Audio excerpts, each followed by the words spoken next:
রাষ্ট্রীয় চুক্তির মাধ্যমে সংযুক্ত আরব আমিরাত ও সৌদি আরব থেকে ৭০,০০০ মেট্রিক টন সার আমদানি করবে সরকার। একই সঙ্গে দেশীয় প্রতিষ্ঠান Karnaphuli fertiliser company limited Bangladesh থেকে ৩০,০০০ মেট্রিক টন ইউরিয়া সার কেনা হবে।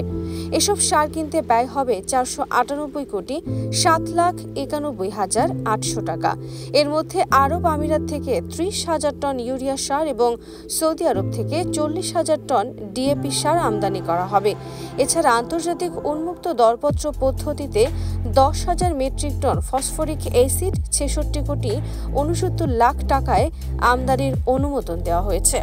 সৌদি আরবের মাদিন থেকে ৪০,০০০ মেট্রিক টন ডিএপি সার আমদানির প্রস্তাব উত্থাপন করা হয়। প্রস্তাবটি অনুমোদন দিয়েছে মন্ত্রিসভা কমিটি। রাষ্ট্রীয় পর্যায়ের চুক্তির আওতায় বাংলাদেশ কৃষি উন্নয়ন কর্পোরেশন এই সার আমদানি করবে। এতে মোট ব্যয় হবে ২৫৯,৬০,০০,০০০ টাকা। প্রতি মেট্রিক টন ডিএপি সারের দাম ধরা হয়েছে $৫৫০। শিল্প মন্ত্রণালয়ের পক্ষ থেকে ১০,০০০ মেট্রিক টন ফসফরিক অ্যাসিড আমদানির প্রস্তাব উপস্থান করা হয়। মন্ত্রিসভা কমিটি আলোচনা করে ৬৬,৬৯,০০,০০০ টাকায় একটি ফসফরিক অ্যাসিড আমদানির অনুমোদন দিয়েছে। চট্টগ্রামের টিএসপিসিএল এর জন্য এই ১০,০০০ মেট্রিক টন ফসফরিক অ্যাসিড আমদানি করা হবে। টিএসপি সার উৎপাদনের প্রধান কাঁচামাল ফসফরিক অ্যাসিড বিদেশ থেকে আমদানি করা হয়।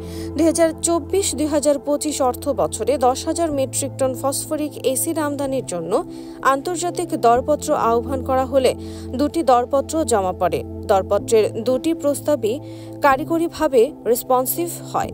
দরপত্রের সব প্রক্রিয়া শেষে টিইসি কর্তৃক সুপারিশ করা রেসপন্সিভ সর্বনিম্ন দরদাতা প্রতিষ্ঠান মেসার্স বেস্ট ইন্টার্ন ঢাকা এই ১০,০০০ মেট্রিক টন ফসফরিক অ্যাসিড সরবরাহ করবে।